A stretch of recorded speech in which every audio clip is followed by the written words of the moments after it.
What becomes pretty apparent when you do these reaction videos to these TV shows where they host these woke nutters is that the barrier to entry of these people appearing on these TV shows is very, very low. And in a lot of cases, the people that are the experts on matters are completely useless and have no idea what they're talking about. That was apparent today as this Jewish man completely destroys this woke lunatic as she basically says that he's wrong about his own lived experiences. So without further ado, let's have a watch of this clip. Make sure you do like and subscribe. When you try to discuss anti-Semitism in this country, this is what happens. So, Jonathan, no one's starving.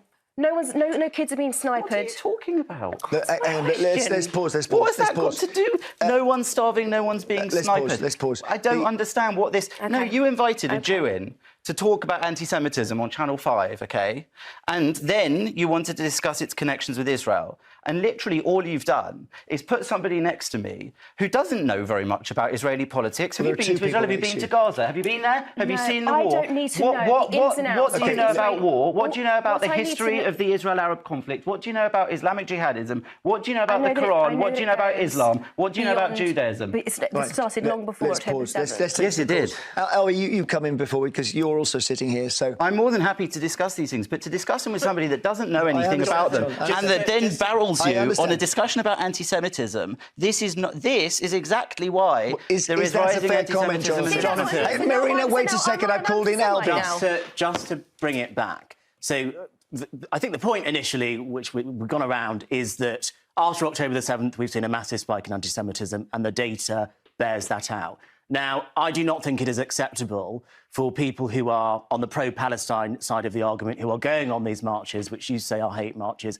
I don't think it is acceptable for them to say things like globalise the Intifada. I don't think it's acceptable for them to be singing From the River to the Sea. I don't think it's acceptable for people to conflate the actions of the Israeli state and Netanyahu, which I profoundly disagree with, by the way. That might be a point of disagreement, but I profoundly disagree with them. I don't think it is right to conflate those actions with civilians in Israel or the Jewish diaspora here.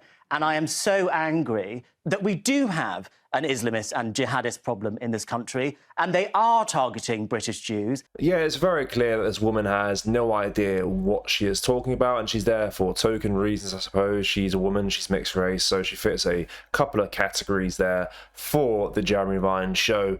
But I'm glad this guy called it out, because I've seen it a lot react to these videos. They put people on these panels that have absolutely no idea of real-world issues in the UK, and people like her that will virtue signal, jump on anything that's popular amongst the masses in the UK, such as the pro-Palestine marches, and just spout utter nonsense. So I'm glad she was called out on this matter on live TV. But guys, let me know your thoughts on what we showed you in today's video. As always, make sure you like, comment, and share, and make sure you are subscribed to the channel. Thank you. Take care. Goodbye.